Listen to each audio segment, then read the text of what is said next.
Hello, and welcome to Coming Back to Love, the podcast, where you'll hear real, raw, inspiring stories on shifting perspectives. I'm your host, Karen Walker Cohn, a wife, a mom, entrepreneur, friend, and dreamer who is ready for more. I'm committed to personal transformation for global impact. If your patterns and perspectives are no longer serving you, or maybe you've been operating from a place of fear, shame, guilt, or other below-the-line feelings, and you just know there's something better for you, well, you've come to the right place, and I'm so glad you found us. Here, you'll find the inspiration, the alternative perspectives, and the transformational speakers and resources to support your coming back to love journey. I invite you to subscribe now on Apple, Spotify, or your favorite podcast streaming service so you don't ever miss an episode. In this episode, I'm speaking with Tracy L Clark, a high-performance energy coach and the founder and creator of the TLC Academy of Extraordinary Living. Tracy was recently selected as Top Energy Healer of the Year for 2024 by the International Association of Top Professionals for her outstanding leadership, dedication, and commitment to the industry. Tracy serves on a global level, helping people transition their lives to one they know they're meant to live, not one they've been programmed to live. She is a teacher, international speaker, inspirational leader, humanitarian, and has authored multiple books, including her newly released books, God, Where Are You? It's Me, TLC, 31 Days of Prayer, and 31 Days of Prayer and Affirmations. Her mission is to show people how to transform their lives quickly on every level and learn how to prepare for living in the new earth that is currently unfolding. Tracy hopes you will see the greatness within you. Let go of the fear inside and follow your inner knowing. Hello, Tracy. I'm so excited to have you on our podcast. Oh, this is going to be so wonderful. The way I would like to start is by asking you a question. And so getting you to just tune in, take deep breaths, whatever gets you there. And the question I have is, when you hear the title of this podcast, Coming Back to Love, Inspiring Stories on Shifting Perspectives, what story from your life comes to mind? Wow. I can do this in two ways. Looking at all the stories and things that we've gone through, and I know I've gone through, is really about, when we come back to love, is loving ourselves, not being afraid to be the lighthouse that we are, and shine that light, and never be afraid to shine that light.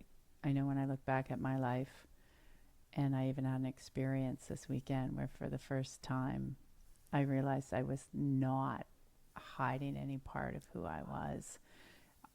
And although people look at me and say, well, you just shine that light now, and I remembered that I didn't. I hid. I always let somebody else in the background. And, you know, if somebody looks at you or has whatever, I'd always kind of just even pull my body back a little bit and let them be. And I was probably about 85% there. And I realized this weekend that I was fully 100% who I was. And when we're going through our life, it's easy to look at our challenges, and it's easy to look at the troubles that we've gone through and feel that we don't deserve to have all that love and that overflow. And when you think about coming back to love, it's embracing the full essence and authenticity of knowing exactly who we are. Wow. All right, end of podcast. No, yeah, seriously. Okay, that really spoke to me. I know that you know my story, and I know that I know your story, and that really speaks to me, even as I'm currently in doing, I mean, I think we're always doing that soul work. I'm 100%. currently in a program that, Yeah. that has, it's been an experiential based type of a program that I was like, oh my gosh, I thought I healed this already. I thought I, Mm-hmm. and I, I'm finding that as I go through the different levels, like spiraling up as I go towards those above the line energies, you know, enlightenment being right at the top.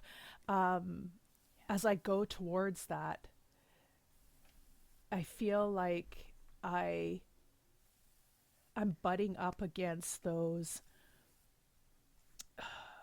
hurts and those things that could Mm-hmm. potentially spiral me back down. You know, Yeah. if I chose decay Yeah. instead of growth, I continually I'm choosing growth. So, what would you say to those people who are, you know, we're all on that coming back to love journey, and maybe they're headed towards, you know, the below the line energies, the fear, blame, shame, guilt, all those things. What Yeah. would you say to that person that is coming up against that hurt time after time? Yeah, because it can be consistent and it can feel like months, years. Yeah. A lot of times it's years. Like you said, you feel like you've conquered it, and then something comes up and says, wait a minute. And one of the things that helped me, and I hope it helps listeners, is like I just said, I was about 85% Mm. there, right? And then I hit Wow. 100. And I've been doing this full on conscious work. We're always Mm-hmm. conscious, but full on for over 23 years. And feels like a day. but but it's understanding that when it comes up, it's just another layer. Don't beat yourself up.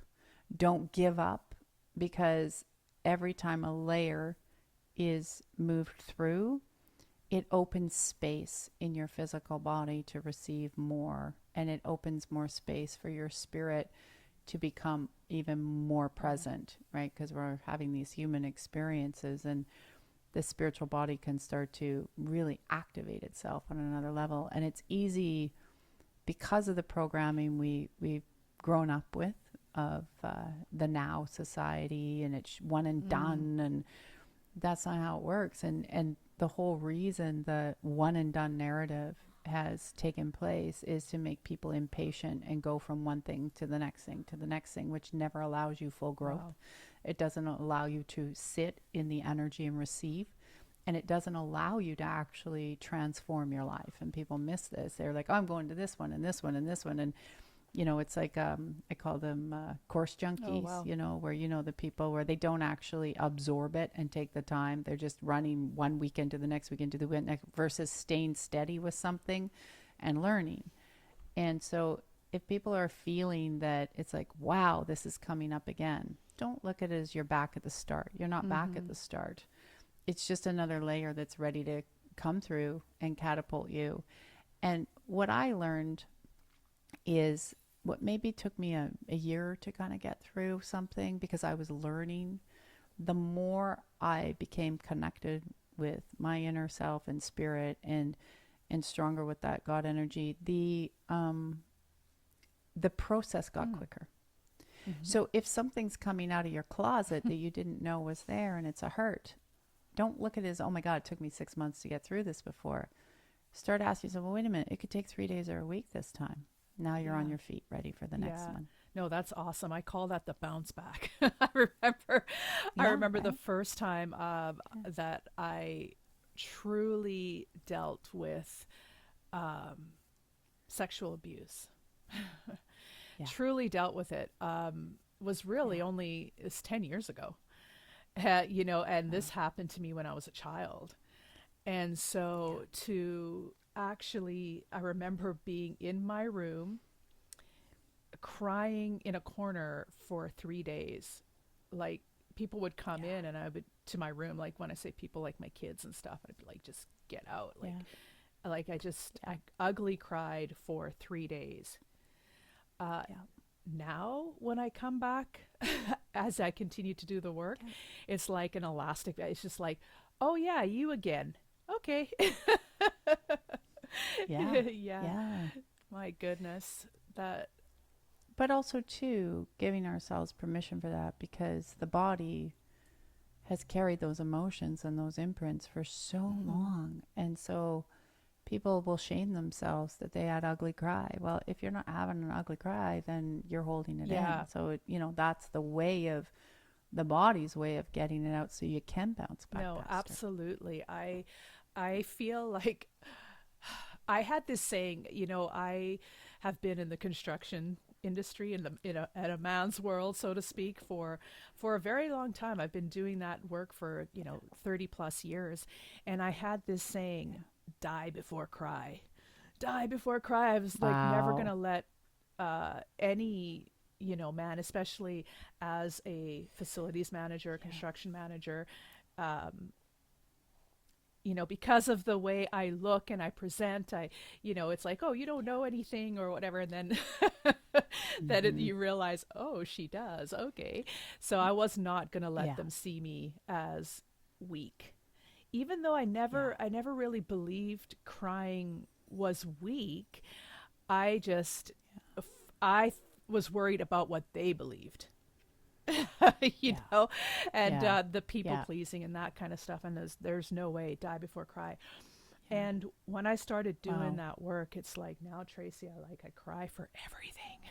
I cry when I see you cry. I Yeah. cry when, just the level of compassion that's in Yeah. my heart has shifted. I Yeah. went from the Yeah. fear and where I was heading with that saying, and now coming back Yeah. to love. So yeah, I appreciate you saying And that. when you have Mm. that love, right, then you have compassion and you have empathy, and that becomes contagious. And that's why it's important. I've worked with men that have said they've never cried, and then they'll call and say, "Oh my God, I'm driving down the street and I see this little kid skateboarding. I'm crying. Like, what's happening? Yeah, What did you do exactly. to me? Turn this off." What And Jedi it's mind like, tricks are you no. playing? Yeah, what's happening? I shouldn't be crying, but it's like then that hard. They start to feel again, and unfortunately, with so many of the experiences we go through, and the way our world was conditioned for so long, we became disconnected from our body and our feelings in a lot of ways, and that became safety and Yeah, survival, right? No different than you talk about what happened as a child, and when we have great traumas as children, and many of us have, we build safety walls against around us, right, for not being hurt and not yeah, feeling. And we're not taught that in school. We're not taught how to connect, and I mean really connect. We're unfortunately, those systems will change and come back, but we need to learn them as children in yeah, safety versus yeah. survival. And so how do you, like, with the work that you do, Yeah. in every area, how, Yeah. when somebody comes to you, how do Yeah. you even start? How do you even start on that road with them? Like, or what do you say to a person that wants to start down this road? Yeah, normally it's looking when somebody shows up, it's they're usually ready for change, right? They're ready. They've had enough. They've sort of gone through the old systems, and they realize it's not really working for them anymore. And that's how I started too, right? It's like I don't really want to talk about this over and over again. You still have a conversation, but you want it you want it gone. Like, week after week you keep talking about the same thing. How you feel? I don't feel any better. Is usually the response, right? Because it's got to move out of the body. So usually when somebody does show up, I ask them, what is, are you really, one, ready at all Mm. costs to do this? And because that means making yourself a priority, not Yeah. self-care, making yourself a priority. And are you willing to do it and walk through the pain and walk through the things that you're going to have to walk through and make choices and decisions? So showing them and teaching them, because the way I can read, I go in and out of the body, right? I Right. read it, see it, feel it, hear it. Body is always telling you what's happening. And so as we get into understanding what a situation is and every body where it comes from, then I'll be like, well, you're going to need to change this. And that's where people get a block, because everybody, they want that perfect relationship, or they want that money, or they want their body healed, or whatever it is. But there are things that we do as humans that we need to change. And those are painful usually, right? We have to leave a relationship, or leave a job, or change the way we eat, and there's always reasons energetically why we do them. So it's having them understand what's your why. Like, why are you really wanting to do this work? Some people want to do this work just so they can talk the talk, but they don't walk the talk. It's very different. But that's like anything, right? So when they show up, it's like, what is your why? How dedicated are you to yourself for making that transition? And it's baby steps. I always say, go to big steps. I wish we could rip everything off at once. Sometimes we can, but if you do, sometimes you can, but the body can go into a spasm. Like I was working on someone not too long ago, and I just said to him, we're going to do this baby steps, because if we do rip this off at once, probably end up in the hospital not knowing what's happening. We're not going to do that. And he's like, okay, good.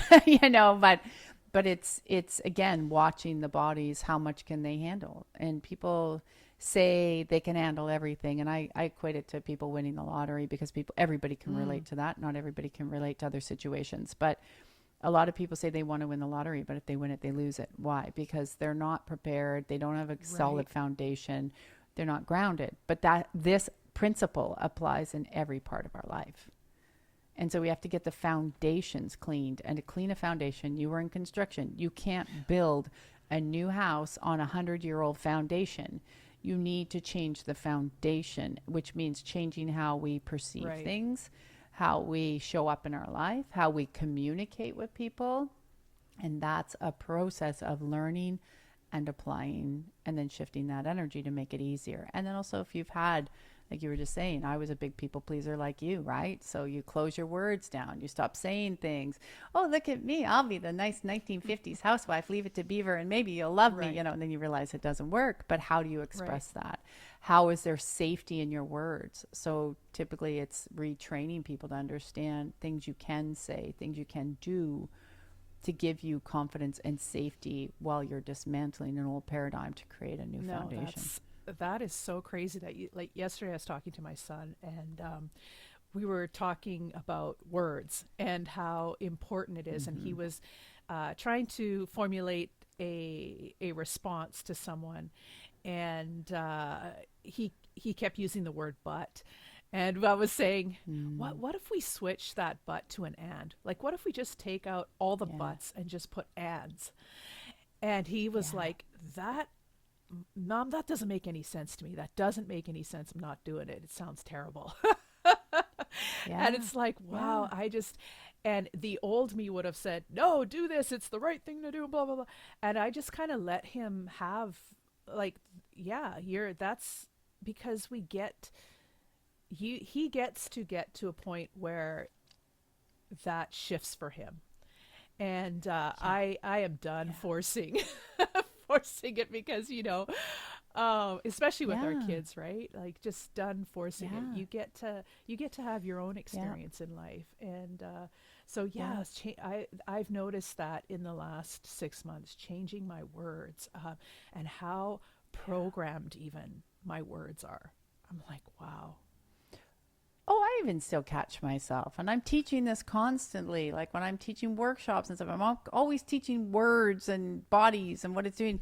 And sometimes I'll catch myself, and I'm like, oh, yeah, and then I back it up. I do an autocorrect on myself. I'm like, I'm gonna autocorrect that and change it. But sometimes it is. We just have to know that it's okay. It's okay. Just autocorrect yourself. You'll be all right. It is okay. It is. And so, it's okay. Like, one of the other things that I feel that's really important for our listeners is tying in, the science, the belief systems, tying it all together. I am still, I don't know about you, but I know I'm still running into people who it's like, no, this is separate. This was separate from this. And what you're saying, Karen, just sounds like woo woo, like what happened to you. Yeah. Well, because a lot of people are programmed that we show me the science. And we know there's a ton of science behind. energy work and connection, whether, you're looking at the Heart Math Institute or people like Dr. Emoto or Joe Dispenza or Greg Brainerd, or all these people, right? There's so many of them out there. And people are conditioned to the science, but what I say to them is science is also a snapshot in time. It's no different than you hear coffee's good for you one day because a scientist said so, and coffee's bad for you because this researcher said so, right? Or chocolate's good for you, chocolate's bad. That's a real dumbed down approach. But people have to start to understand it is a snapshot. It's forever changing. So I used to be that person. Like, show me the science in the beginning. 23 years ago, show me the science. Show me, how does it work? I was pretty much like an atheist, right? Like, show me it. And then you get to a point where the more you start applying and understanding connection and really frequencies to the body, there is a point where you're like, I don't care about the science anymore, because you start seeing your whole life change. You see it change inside, and then you start walking in this reality where you're like, whoa, this is really cool. Like, when my body went from the experts saying there's no more we can do for you, like, they're following science. Yeah. Okay. So I get it. They're following certain criterias and blood out, and there's like nothing more. Like, live with this, and let's, that's your last hope. Right. Live with it. Let's see what happens with all these different ailments. And that was my body's breaking down. That's not a good enough reason for me. So for me, I had a different approach with science, because it was like, your science that you follow, fine, I respect it, but it's not working for me anymore. I've been following it for 30 some years, and I'm sicker than ever, and things are not getting better. So when I went and looked at the science on the energy side, and then started incorporating the energy, and my body just started to change and transform to completely healthy, where nothing, it was just all went away. Because again, we all know physical issues are very connected to our emotional body. We're all connection, right? So when we look at a lot of science too, it's very single focused, and I'm not bashing it. I think it's still great and wonderful to learn. And you should learn everywhere you can, but you have to understand that a lot of it's very separate in separate areas. And when we look at the body, and we look at energy, and we look at how we're creating our life and coming back, like, I always call it a heart drive. Like, your heart drive is the hard drive of your computer. I've been saying this for years, and people go, that makes sense, right? So now other people use like, wow, it is. You can't slice and dice your heart and keep going, but you can slice and dice other parts of the body. So when people start to understand it's a snapshot, and I went through that personally, and I was like, wow, okay, I don't really care anymore. People are like, I need it. I'm like, here, go read this book. It's fine. If you need the science, go study the Heart Math Institute if you need it. But when the body fully starts to connect into the God within you, and that, that God energy, you start to see miracles unfold in ways and that you can't explain to people. And that's not science. Absolutely. And there's a part of science, I'm going to say it, maybe I'll get in trouble. I always believe there's a part of science that's been created to keep us stuck. Wow. And what's really interesting is that, like, I hear you saying that I get, in the circles that I run in, I get, show me the scripture on that. So, and isn't that interesting? And you, as a reverend, yes, yeah, yes, so, like I know my calling is specifically to the Christian church, and wanting them to tap into all that there is, all that there is as far as knowledge goes. And so, do you get that from your side as well? I do. And, the way I explain it is, again, these are all reference and points of views that if we go back in time, how much, and I can always see this energetically, but how much has been manipulated or changed. And the bottom line is, when we're going to love, this is how I look at it, we should always have respect of where everybody is. But always be open-minded to very different ways of being. There isn't a right or a wrong all the time. And what I find in people is like, well, if it doesn't say it in this scientific book or this scripture or whatever, then it's not real. Why? Why is that not real? Because your experience is outside of that. It doesn't mean it's not real. It doesn't mean it's bad. It doesn't. So what part of the person is locked into, that's a safety mechanism again. Right? That's a crutch. Because when you take away all of these other things, you strip them away, your spirit body doesn't have a crutch. It knows everything, right? It doesn't need a crutch. So I say to people, when we expand our perceptions outside of that, it's our own judgments that are creating the crutch. It's our own, we're again relying on something. And this is outside of us.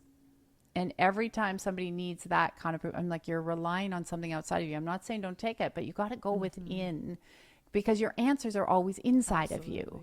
And they're not outside, but everything's been conditioned. Rely on this, rely on that. And, you know, I think for me, because I've had experiences with the Christ in different ways, and it doesn't always sit well when I share some of that with people.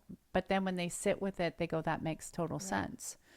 And sometimes you go, you know, you hold yourself back going, well, wait a minute. But then when you understand that that energy is also love, it makes sense, because the biggest thing, the Christ energy with people, when they say it has to be in scripture, I'm like, you do know that he was about follow me and do better and no judgment and no division. No division. So if everybody's in division, we have a problem. That is not of God, love, light, because his teaching was no division. Love everybody. There is no division. Just that statement alone, people think, where do you take something to divide or isolate? You know that needs to be looked at. Wow, that's perfect. Oh my gosh. Yeah. I appreciate you so much and your work. And ladies and gentlemen, this woman is like fresh off being selected as, and I have to say this, on the podcast, as energy healer. It's top energy healer of the year for 2024. Yeah. I know, I have this little award. It's so funny. They gave this to me. It's on my desk here. And I said to my boyfriend, it's one of those awards. It's so heavy. You see it in the movies. And maybe I said, he's like, you know, it's a crime award almost. It's so heavy. I'm like, whoa, this is quite a piece. Oh, that's amazing. Yeah. I love it so much. And of course, so well deserved, and awarded from the International Association of Top Professionals. And so if you know anything about this organization, people, it's very prestigious, and they hand pick the finest top professionals from different industries. So across the board, actually. And it surprised me. And I think it's because, when I got the phone call, I was like, what's going on here? Like, what's happening? Because we just show up every day. You do the same thing. We show up every day. And if we can change a life, or somebody can feel better about something, then we know we've done what we're here to do. And, I know, as a small child, and anybody listening, a lot of times we know there's something we come with that's different and unique. And I was always such a strong feeler, but never had any guidance to what that was. Then when I went through the kidnapping, the site opened. But not to always good things, right? People think you're going to see, I see good things and bad things. I don't talk about those all the time, but I didn't understand. I'd be like, okay, God, why do I have to see this? Well, it's because how do you help navigate through someone or something? Like, we've got to have an awareness on the other side. And a lot of times in this world, people think, oh, it's just happy and namaste and swirl the light. And it's like, that's not what it is. It's not that. And so, every day, and even the decision to do what I'm doing full time now and stepping out of corporate all these years ago was not an easy decision, because, you know, I was faced with large amounts of income and now going to your own business. You know, what are you going to do as a single mom? Yes. I mean, right? I retired from corporate America June 2nd. Yeah. And so that I can do this podcast as my contribution. Yeah. And, you know, podcasts cost money. Oh, everything does. I know. I'm like, oh, listen, my God. I was so naive about this. I thought I could just get on the air, press play, and and send it out over the interwebs. And I'm like, wow, okay, you know what? This contribution, what's the point of giving if there's no cost to it? It's not giving at that point. Yeah. And so, I appreciate you saying that. And this is what I chose to do. I retired so that I could follow my heart. I think that's the hardest thing, because the way our world's been structured, and then we don't trust that it's going to work out. Like, I remember the day I had to make a decision, and when I made the decision, it was like, oh my gosh, like I'm going to use my savings to just start this crazy business that grew word of mouth, and I knew it was going to do well, because the minute I said that, it was like this weight just lifted off my shoulder, and I kept going, and this peace came over me, and I kept looking behind me going, what was that? But that was spirit saying, like, spirit approved, you're on the right path. And yeah, it's not all glory. My old mentor used to say to me, you have a blessing is that you make everything look really easy. A curse is that you make everything look really easy. And I look at her and I get it, because people don't see what we do behind the scenes, and they don't see, like, for me, everything I teach, I use my same tools, and I've had to go through different challenges, even though life is beautiful in so many ways now when I look back, but there's always something that'll pop up, or something you don't expect. And it's through our challenges and that adversity that we actually grow into more of our authenticity. Right. That's beautiful. And yeah, so people, these are choices that we need to make, and then say, okay, well, I kind of was in the beginning going, what's the worst thing that happen? I go back down into corporate, but you're right. There's expenses, and we take this leap of faith. And so it's a journey. There are highs and lows, and to receive that award was very, very special. And it was interesting, because they said they wanted to give it to me for 2023. People say, why 2024? And they said, because we want to recognize you for the entire year in a different way. So could we do it for 2024, so we can recognize you very differently versus this little chunk of what's left in 23. Yeah. And I said, sure. You're like, sure, totally I'll fine. be the best next 2025, 2020. Yeah.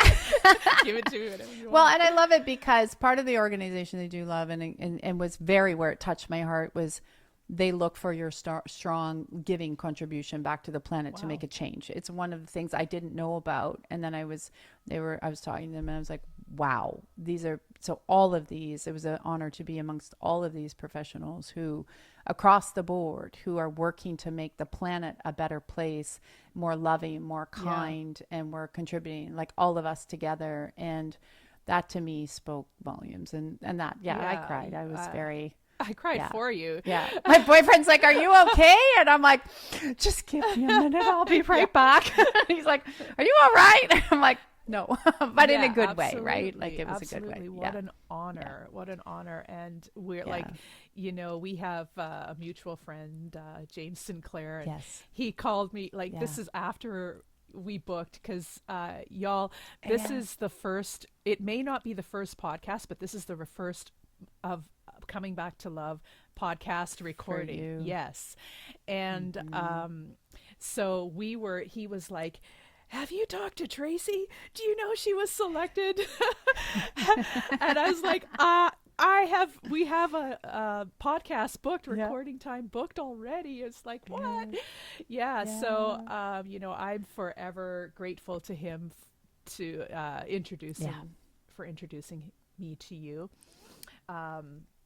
It has been, even though we may, like, be in our own world, so to speak, doing our own thing, we're in this world together, energetically working together. And I really appreciate you. I appreciate how you have supported me in everything that I am stepping out into. It really means everything. I know that this award is such a highlight for you and your career, and there are times where it's been a little bit of a roller coaster, and I mean, even this recording, I'm looking at it right now and I'm going, oh, crazy, I can't get your camera to focus.